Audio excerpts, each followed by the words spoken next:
Frederick then backs his truck up in the driveway, parking it so a portion of the bed is in the garage. It also shows Watts walking around his truck and putting items inside, including a red gasoline can. Then Watts drives away from his home.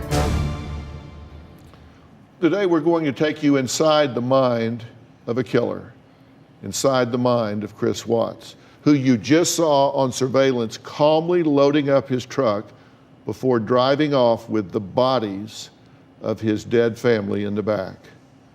Now, who would commit such a heinous act? Well, we've called in experts who have dealt with hundreds of cases involving sociopaths, but they say none even come close to Chris Watts. Take a look. The Chris Watts case is one of the most disturbing cases that I've ever seen. Chris Watts is what we call a family annihilator. I haven't seen many cases like this because family annihilators usually commit suicide after the murders. Chris didn't do that. Chris is also a narcissist. He is the most important person in his world, and he's also a psychopath. And a narcissistic psychopath is a really bad combo. How he just decided to erase his family. He threw him in the back of his pickup truck, drove him and threw his daughters into an oil bin, buried his wife in a shallow grave. Chris, like most killers, is not terribly bright, which is why he was caught so fast. Who was she supposed to go to? When I saw Chris being interviewed, I said, wow. When I got home yesterday, it was like a ghost town. Like, she wasn't here. Kids weren't here. This guy just gave away the farm. When he hugged himself and the shrugs, that's defensive. He pretty much just confessed to murdering his wife and children. I know that Dr. Phil has a background in criminal psychology, and I'd be very interested to see what he thinks.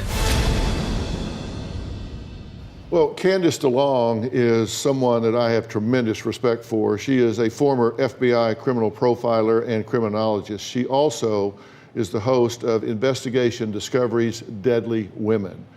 Now, Steve Cardian is a former detective and author of a really important book that teaches women how to protect themselves. It's the new superpower for women. Candace, let me start with you. You saw this tape, you've seen some of his interviews. What did you see?